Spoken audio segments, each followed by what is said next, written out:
Saúdo os irmãos com a paz do Senhor e eu desejo um bom dia, uma boa tarde, uma boa noite para você que está chegando aí no canal. Seja bem-vindo. Compartilhe esse vídeo, abençoe e seja abençoado. E hoje eu vou deixar uma palavra de Deus para a sua meditação que se encontra no Evangelho de Mateus, capítulo 18, versículo do 1, 2, o 3 em diante, que tem como título essa palavra assim: o maior no reino dos céus. Naquela mesma hora, chegaram os discípulos a Jesus dizendo: quem é o maior no reino dos céus? E Jesus, chamando um menino, o pôs no meio deles e disse: em verdade eu vos digo que se não vos converterdes e não vos fizerdes como menino, de modo algum entrareis no reino dos céus.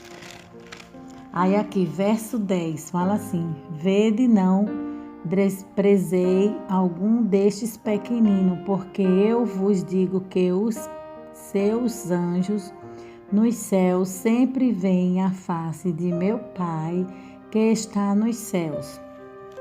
Verso 15. Ora, se teu irmão pecar contra ti, vai e repreende-o entre ti e ele. Só se ele ouvir, ganhaste o teu irmão. Mas se não te ouvir, leva ainda contigo um ou dois, para que pela boca de duas ou três testemunha toda a palavra seja confirmada. E se não o has escutar, dize-o à igreja. E se também não escutar, a igreja considera como gentil e publicano. Em verdade eu vos digo que tudo o que ligardes na terra será ligado no céu, e tudo o que desligardes na terra será desligado no céu. Também vos digo que se dois de vós concordarem na terra acerca de qualquer coisa que pedirem, isso lhes será feito por meu Pai que está nos céus. Porque onde estiverem dois ou três reunidos em meu nome, aí estou eu no meio dele. Então Pedro aproximou-se dele e disse: Senhor, até quantas vezes pecará meu irmão contra mim e eu lhe perdoarei? Até sete? Jesus lhe disse: não te digo que até 7, mas até 70 vezes 7. Por isso o reino dos céus pode comparar-se a um certo rei que quis fazer contas com os seus servos. Amém, amados? Eu vou ler até aqui. E hoje a palavra vai falar sobre o perdão. O poder do perdão é transformador na vida do homem.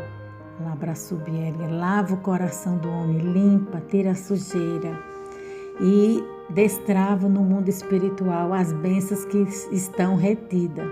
Porque a partir do momento que você fecha seu coração e não perdoa o seu irmão, a Bíblia diz que seu Pai que está no céu também não te perdoa. Você é medido com a mesma medida. Então aqui nós vamos trazer a introdução dessa palavra, um comentário bíblico que fala assim: eu quero tratar deste assunto tão solene e tão vital. O perdão é uma necessidade, porque sem o exercício do perdão não existe saúde emocional. Nós não somos uma pessoa perfeita. Não viemos de uma família perfeita. Não nos relacionamos com uma família perfeita. Por isso que o texto diz, é um fato. Às vezes temos motivo de que se queixar uns contra os outros. E por defeito na comunicação, ou porque num dado momento nós temos uma reação intempestiva, ou porque nossas palavras soam tantas vezes rude e machuca, ou porque nós agasalhamos no coração mágoas, sentimentos que vão azedando a alma, que vão adoecendo os relacionamentos. Cecílius, um pensador cristão, disse com razão que é fácil, é até bonito falar sobre o perdão, até que tenhamos necessidade de perdoar alguém. Perdoar não é fácil, mas é necessário. E eu não estou falando, talvez, de grandes problemas. De grandes problemas, daqueles defeitos que chegam a ser vital, de fato. Mas hoje quero pensar com vocês daquelas raposinhas que devastam a vinha quando elas estão em flor. Então aqui o comentarista está falando a respeito de pequenas coisas que afligem a nossa alma, que afligem a nossa vida. Palavras, coisas pequenininhas, né? Que se a gente for guardando na nossa vida, né? Jogando para debaixo do tapete, aquilo ali vai virar uma bola de neve. Aquilo ali vai crescer dentro de nós, aquele mal, e vai criar raiz de amargura, né? Vira uma raposinha, vira um mal dentro de você, se você guardar aquela mágoa, aquele sentimento, né? Aquela falta de perdão. Então, a gente tem que perdoar para que o nosso Pai Celestial também faça o mesmo conosco. Porque na medida que você perdoa, você também é perdoado. Então, muitas das vezes, Satanás, ele induz a gente a pecar, endurece o nosso coração para que a gente peque contra Deus e não perdoe o nosso próximo. Porque muitas das vezes a gente pensa que é bom, que tem razão, né? A justiça própria. Então não, porque quando você se humilha, quando você pede perdão, você está se humilhando para Deus. E quando você se humilha para Deus, Deus vai te exaltar, Deus vai te abençoar, entendeu? Então é de vital importância, de extrema importância a gente pedir perdão todas as vezes que a gente erra. Não é fácil, mas é necessário, porque cidadão do céu, o cidadão que está caminhando para ir para o céu, ele é diferente. Você não é melhor do que ninguém, como eu também não, mas você é diferente. Você é peregrino em terra estranha. Aqui nós somos peregrino numa terra que é estranha para nós, porque a gente não se adapta aos costumes, às coisas dos homens. A gente suporta, a gente perdoa, a gente passa por cima, né? Continuando a leitura, fala, porque os grandes problemas muitas vezes são a somatória de pequenos problemas. Às vezes não é inimizade ou frieza, não. É o ódio, ou o ódio ou a indiferença, não é a separação radical. É isolar, isolar-se. Você não senta mais junto, não come na mesma mesa. Então eu quero tratar desse assunto com vocês, porque se nós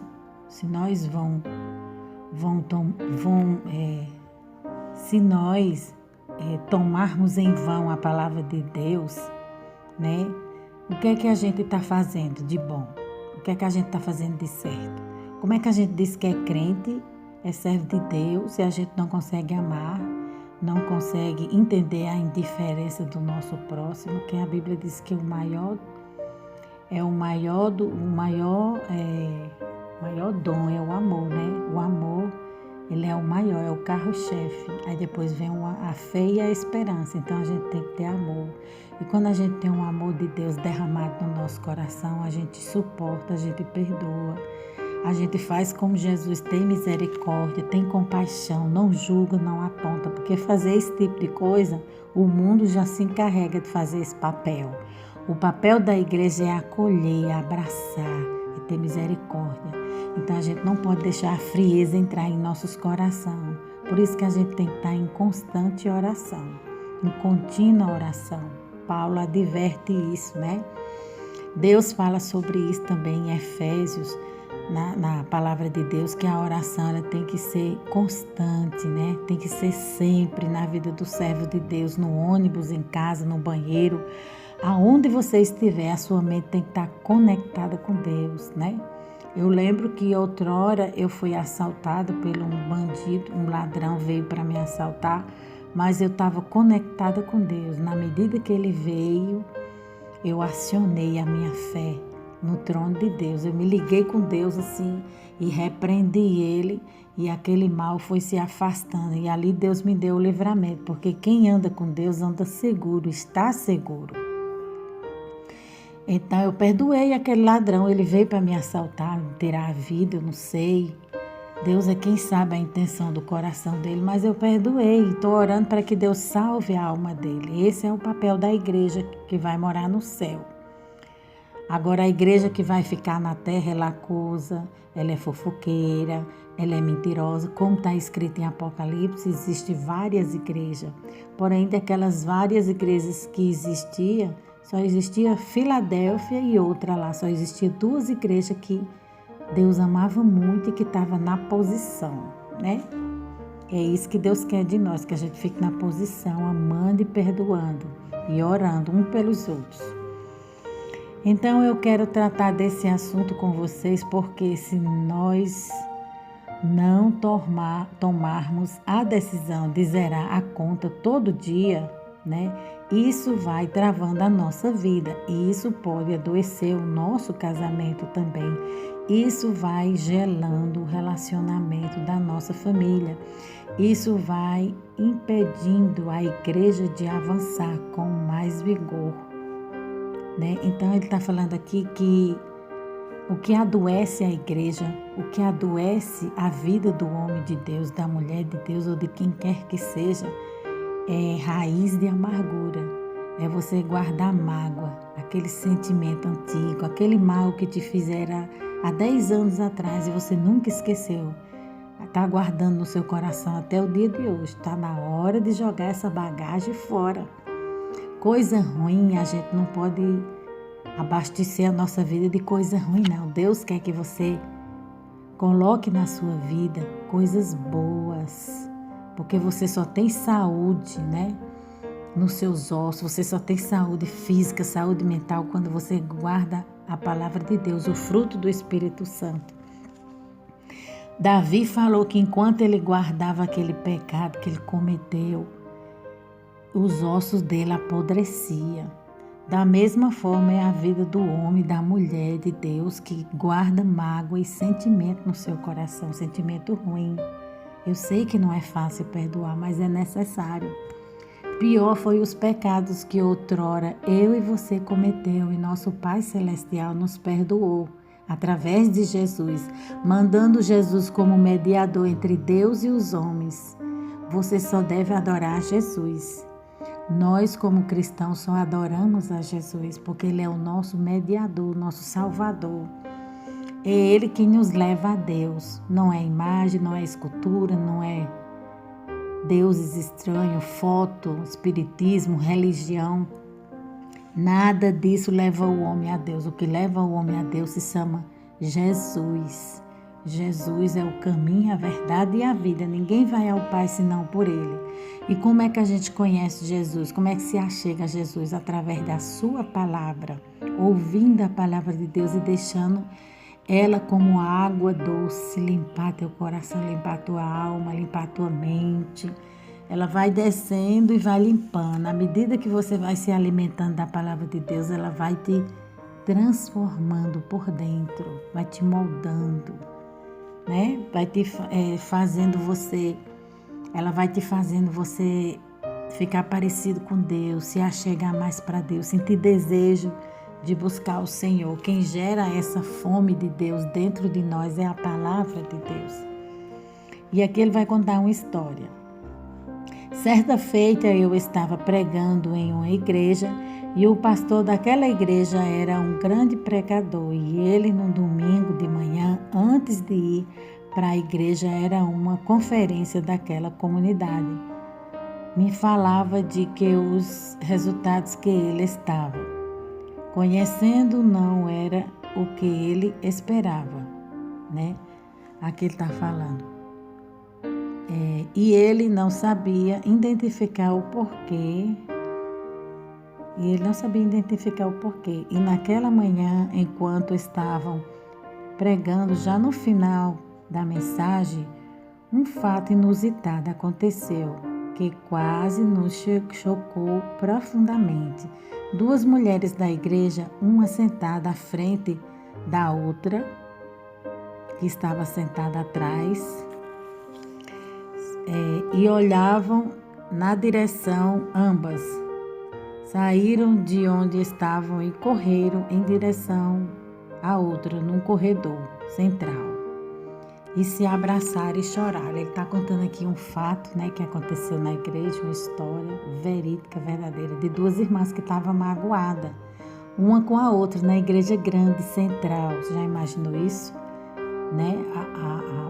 A muvuca que deu nesse lugar, assim, a agitação. Então, uma se levantou do lugar e a outra, através da palavra de Deus, ela ouviram a palavra de Deus, e o Espírito Santo moveu o coração de ambas e elas correram ali, uma na direção da outra, e se abraçaram e pediram perdão. Ali comoveu toda a igreja, a comunidade, que também tinha muita gente que estava ferida e magoada, e fizeram o mesmo. Então é assim que a gente tem que fazer, porque nós não somos bons não, nós não somos perfeitos não, nós somos cheios de defeito.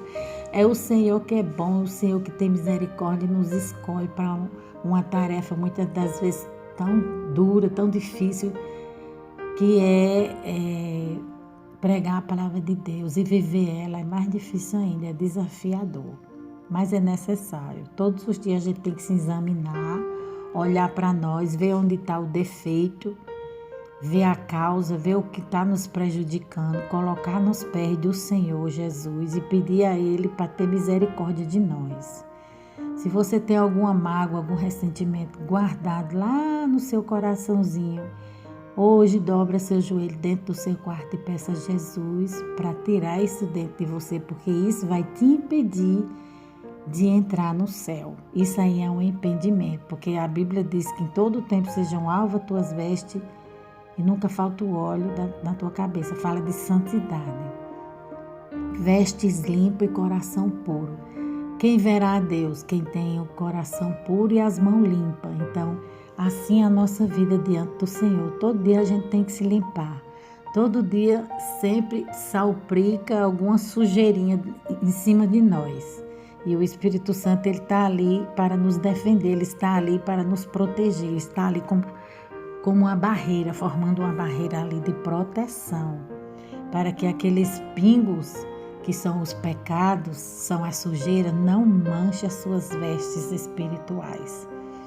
Então, para que isso aconteça, você tem que estar na posição, em vigilância, em torre de vigilância. Quando um guarda ele vai para uma torre, ali ele tem que estar sempre observando o que está ao seu redor, à direita, à esquerda. Assim é o servo de Deus. Ele tem que observar o que sai da sua boca, o que ele fala, a forma de viver, a forma de pensar, porque a gente peca de 3 maneiras: pensamento, palavras e obras. Então o diabo ele aproveita que o ser humano ele tem essa natureza caída por causa de Adão e Eva, essas fraquezas, aí aproveita para querer afastar o homem de Deus através do pecado. Mas quando o homem observa as suas fraquezas e se rende nos pés do Senhor, Deus começa a escrever uma nova história. Eu lembro que eu tive um atrito com a pessoa, né, da minha família, e eu fiquei magoada com essa pessoa e não consegui perdoar. E o Espírito Santo falou para mim que era para eu perdoar, porque ele ia me abençoar grandemente.